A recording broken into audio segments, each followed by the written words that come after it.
What's up guys, it's Paul again from MK Scholars. Welcome again to our YouTube channel MK Scholars. Mubona amakuru ajyanye ndumva mumaze kubimenyera. Iyi channel niyo muzajya mubona amakuru ajyanye na scholarships.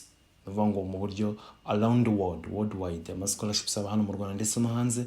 Nuvuga ngo hose muzamubona opportunities zijyanye na scholarships, abifuza kujya kwiga, yabifuza kwiga bachelor's degree, masters ndetse na PhD. Tumaze iminsi tuyashyiraho menshi ndetse na job opportunities ndetse n'andi ma opportunities agiye atandukanye. Mbere yuko ninjira mu bindi, impamvu turanga uyu munsi tuje kuvuga kuri imwe muri scholarship opportunity yafunguye ejo bundi ndetse ni ya May intake. Abifuza kwiga May intake muri East African University Rwanda. Nuvuga ngo application irafunguye ubu ngubu. Nuvuga ngo muri no video turaza kubereka uburyo application ikorwa ese n'icyo wakora kugira wongera amahirwe yo kuba wahabwa scholarship, kubera ko scholarship zitangwa muri East African University Rwanda. Nuvuga ngo ziba ziri mu byiciro runaka, turaza kubisobanura dusobanura n'icyo ugomba gukora kugira ngo ube wabona scholarship, zamara amahirwe yo kubona scholarship iri hejuru cyane, kuri percentage iri hejuru. Ndetse ariko tunasobanura uburyo wakora application kuva kuri step ya mbere kugera ku ya nyuma, twibanda cyane ku madokima asabwa, uburyo wayandika, ugomba kuyatanga ndetse n'ibisabwa byose, ubwo tunabihuriza hamwe n'abemerewe ku applying. Ibi byose uraza kubikurikira muri video, n'uyikurikira ukayirangiza. Ibi byose uraza kubimenyera ahangaha. So nimaze kuvuga gato mbabwira ngo hari opportunities menshi ushobora gusanga kuri website ya MK Scholars. MK Scholars website twayikoze kugira tuyiduha opportunities abanyeshuri. Ni idea y'abanyeshuri badusabaga se niba tuzaba tubona opportunities ko akenshi tutabona uburyo tuzibona, tutabona link. Niyo idea yavutse dukora website yo kugira dushyira opportunities, ama scholarships ndetse n'andi opportunities. Ariko noneho icy'ingenzi ikirenze mwabonye ko minsi yashize twalaunching program, ukanda ahangaha kuri courses. Abashaka kwiga Icyongereza, abashaka kwiga Ikijamani, abashaka kwiga Igifaransa, nizo ndimi twabaye dusa nkaho turi guhugura abanyeshuri cyangwa turi kubafasha. Aho ufite interview ushaka kutugana tukaba twagufasha kwitegura interview neza kugira uzayitsinde. Mwabonye ko nkifungura, ariko none na coding skills nibagiye gato. Yabifuza kwiga coding naho hari umwarimu wafasha twabashakiye, ushobora kuregisteringa kugira joining class zizatangira ku itariki 10 z'uku kwezi. Ariko none murabona ko tukifungura tubona icyo twita UCAT online coaching. Ni nayo ngo abanyeshuri bamaze iminsi irenga 10 hari biga 10 cya 11 tubafasha kwitegura. Murabizi ko kugira ngo ufatwe muri medicine cyangwa muri surgery ugomba kuba watsinze UCAT kandi ukayitsinda neza. Niyo mpamvu nkunda kubagira inama ngo mwitegure UCAT hakiri kare. Niba utari registeringa kandi anga we registeringe, uhitemo category ushaka kwishyiramo. Niba ushaka kwishyira iminsi 15 cyangwa 30, hanyuma uze wige. Nizeza abanyeshuri bagiye batubaza se ko Paul ko hari abantu batangiye imbere twe tuba turi kuza nyuma twiyandikisha nyuma, ubu ngubu tuzasanga badusize. Yego, ariko mumenye ko tugira ama class agiye atandukanye. Ubu ngubu nabwiye ko ari ama class abiri. Ubu ngubu turi kugenda dukora ya gatatu bijyanye na registration. Nimumara kuzura bazuzura class ya gatatu y'abanyeshuri 15. No kuvuga ngo rero mwebwe iyo muje muri bashyashya tubashyira muri class yanyu. Okay, tubashyira muri class yanyu kugira ngo namwe mubashe kugira gute, mubashe kuba mwagendera ku rwego rumwe cyangwa mugajoining abandi mu gihe mubyifuza. Umutice cyangwa umutito twashatse bafasha akabakurikirana. Okay, katwivugira ibyatuzanye uyu munsi. Nagira ngo nse nkuvuga opportunity runaka itazagicika abanyeshuri. Ariko reka tugaruke kuri home dusobanure kuri application yatuzanye. Ni ingi ya East Africa, niyo ya mbere tuyishyizeho mu kanya. Nabwo ko ugomba gukanda read more igihe cyose wifuza application runaka kuyapplyinga. Kanongere mbikore murebe. No kuvuga ngo iyo uje kuri website ya MK Scholars ahanga ni kuri homepage bahita bakwereka ngo available scholarships. Available scholarships bazigiye zitandukanye. Kandi tubwira ngo choose the best scholarship you need from our wide range of scholarships available. No kuvuga ngo sorry gatoya, nuvuga ngo hitamo iyo ushaka ikunogeye. Nkunda kubabwira ngo nugera hano ama scholarships ariho ni menshi. Iyo wifuza kuyareba yose ukanda kuri all applications. Okay, ukanda kuri all applications. Ahangaha ukanze kuri all applications yose araza, sibyo? Yose araza. Ariko ni byiza kubanza ukareba kuri eligibility criteria. Ese koko ndemerewe? Koko ubu ndemerewe kugira ndebe nyihitemo. So ni menshi rero, ukandanga kuri all applications nko nabivugaga, hanyuma ugahitamo iyo ushaka. Ariko twebwe iyo tugiye kuvugaho ni ingiri hano hejuru, ukanda kuri read more nkuko nababwiye kugira umenye amakuru yose. Hanyuma murabibona imbwi muraza mu byisomero. Ndagerageza kwihuta uyu munsi, ariko reka nse nkusoma introduction. East African University Rwanda is pleased to announce that registration for the May 2025 intake is now open. That means the students who will be selected for this scholarship, they will start their studies in May. Okay, this is May intake, and then that is when you're gonna be starting your studies. Okay, for those who will be selected, of course.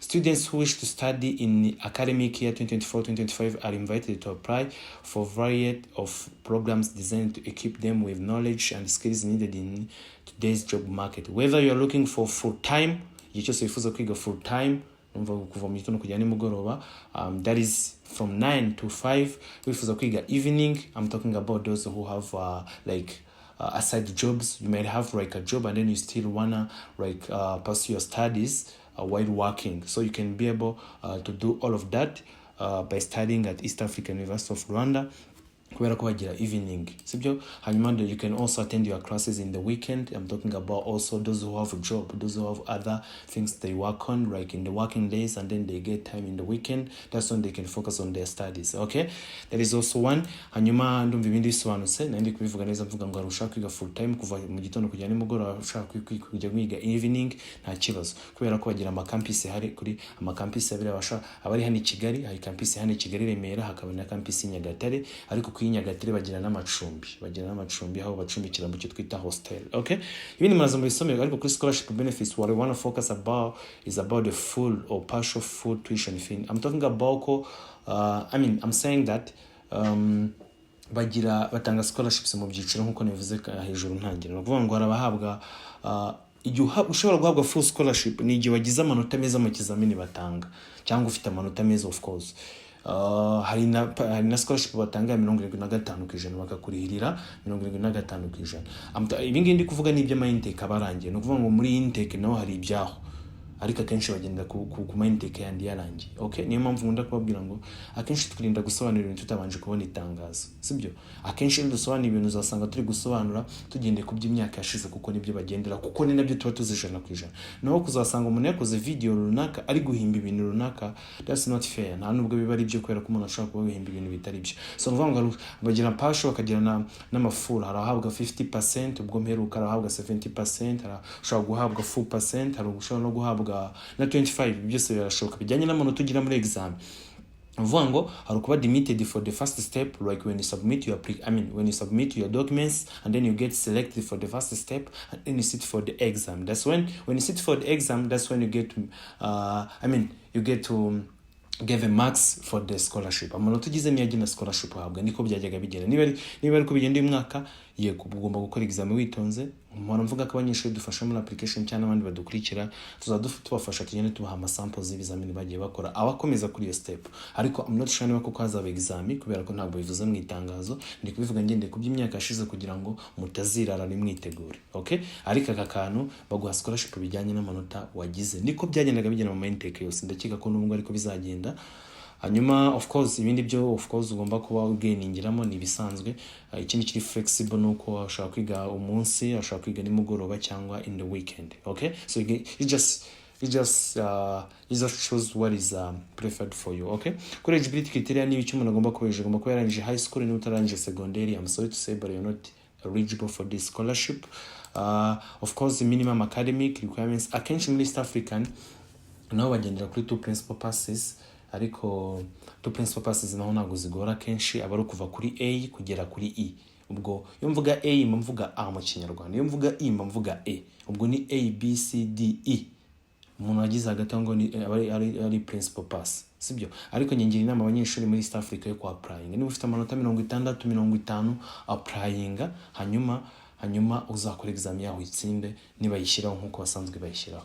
Hanyuma nemaze kubivuga ibyo ngibyo numva nabyo bisobanutse kubijyanye na minimum academic requirements. Nibura ugomba kuba waragize nibura amanota nyine two principal passes. Okay, hanyuma available programs, programs ahari ni menshi muri intake, ni menshi, hari n'ama short courses. So you just you can apply for what you want to apply for. Okay, kuri urabona ko programs ni menshi. Hari film making and film production, ibijyanye bya filime na production zabyo. Hari industrial art and design, abajyaga bimbaza ngi program yaje. Hari ingi, hari mass communication, nyinshi zigiye zitandukanye. Abashaka education muri ano mafaculté ndabizi ko mwe bitegereje ndi benshi, you can also go ahead and apply for this scholarship.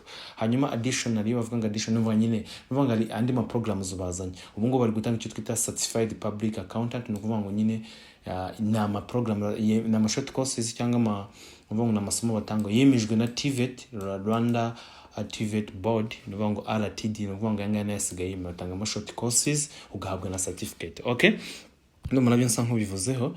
Hanyuma kuri required documents, of course dukeneye ID yawe. If you are a national student, I'm talking about those students from Rwanda who are here in Rwanda, you just have to apply using your ID. But then those who come from like outside of Rwanda, I'm talking about international students, you gotta apply using your passport.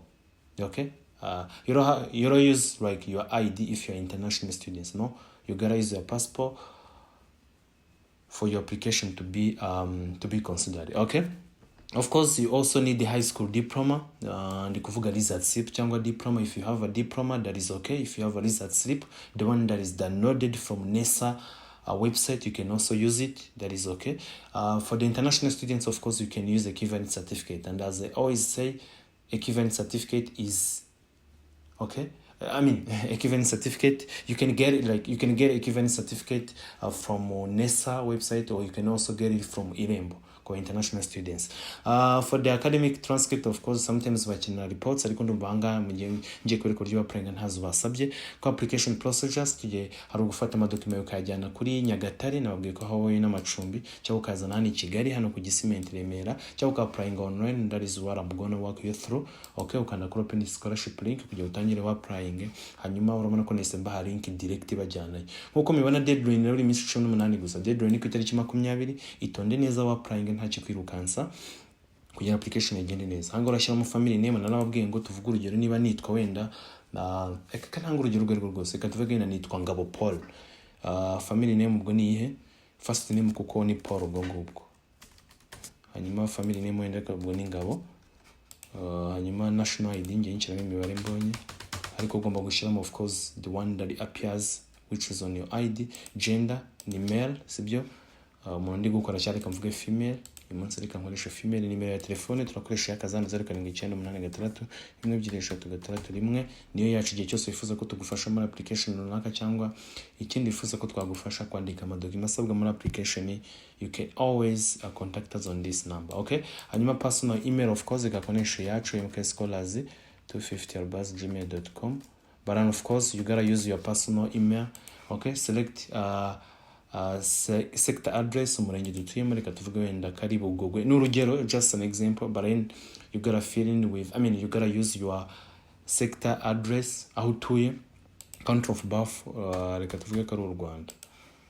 Okay, hanyuma ahanga wituhitamo campus ushaka kujya kwigaho, niba ari Kigali cyangwa Nyagatare, reka tuvuge wenda Nyagatare dushaka kujya twiga tuba muri hostel zaho. Hanyuma of course urabona ko uraza gukina national ID zo kwisubmitinga kubera ko hano washyize kuri u Rwanda. But then if you are from like any other country apart from Rwanda, you gotta use your passport. Hanga bitagusaba passport, hanyuma ugakoresha ID, visa slip yawe cyangwa nuza. Hanyuma hari amafaranga 500 yishyurwa nka application fees, ni kimwe na UR naki na RP ushyira 500 bya application fees kuri East African University of Rwanda. 500 ntabwo ari twe babyishyura, abanyeshuri maze igihe kinini basobanurira magingi mbasobanura mbabwira ngo atazagira umuntu kubeshya kubwira ngo runaka, akakubwira ngo umuntu runaka kubwira ati ngiye kugushakira ishuri wenda hanze cyangwa hariho hose, kandi umuntu nta shuri afite. Icyo umuntu aba yagukorera gikome no kuba yakwaprayingira aho hantu, wenda afite experience akavuga ati akwandikira ama SMS ndetse n'ibindi agufasha akaba yakwaprayinga. N'abanyeshuri mukunda kunyandikira, please mukunda kumamagara mumbwira ngo babascaminze, no kubera ko namwe n'ukuri ntago mwashishoze mu mbabare nkoresha ijambo.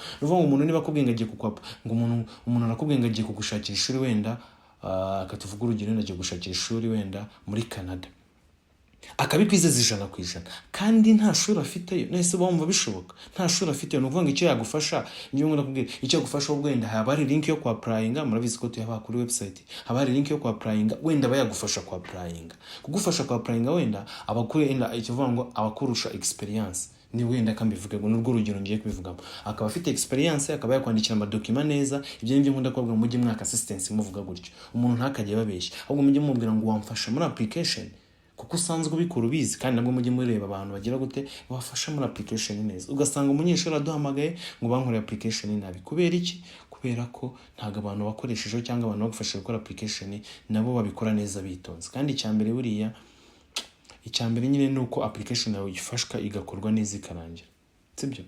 Kiba ari icy'ingenzi kuruta ibindi byose, kuko waje kwaka ubufasha wifuza ko abantu bagufasha muri application, ariko atazagira umuntu ukubeshya kwizeza ngo 100% ngo ngiye kugushakira ikigangaha kandi icyo kigo atari iki. Kereka cyekora ari nyiri ikigo ndabwira abanyeshuri ngo nta kibazo, ariko niba ari umuntu ugiye kukwapurayingira iki kigufasha no kwapurayingira. Nagiye nkureho ibyo bintu by'abanyeshuri bajyaga baduhamagara, kandi nyine niba umuntu ugiye kugufasha muri application agufasha muri application neza. Biba byiza iyo afite experience yari abandi yafashije bigakunda. Aba yenda badukora namwe murabizi uburyo tubafasha. Okay, so national educate tuyishyira ahangaha, list zip ukayishyira ahangaha, hanyuma amafaranga kwerekana borodero ukayisubmitinga ahangaha, hanyuma warangiza ugasubmitinga. Simbere uburyo application bayikora nizere ko nta munyeshuri uzaba rejected, kandi mbere uburyo application ikorwa neza, sibyo? Nizere ko rwose mwese muzaba selected. Amahirwe masa. Turakomeza dushyira izindi opportunities kuri website no kuri YouTube. Mwibuke gukora subscribe kugira ngo mujye mubona notification. Ndakubona abanyeshuri badukurikiye ari benshi, ariko niba utakoze subscribe urumva uzajya ubona notification niba utahagute. So navuga ngo ni nkunda kubwira abanyeshuri ngo ni byiza byawe cyangwa ni umugisha wawe kuba wakora subscribe kugira ugize izo notification z'undi za application runaka tugenda dushyira. Uko applying mbere biguha amahirwe. Okay, so blessings over blessings, kandi good luck to you all who are applying. Thank you.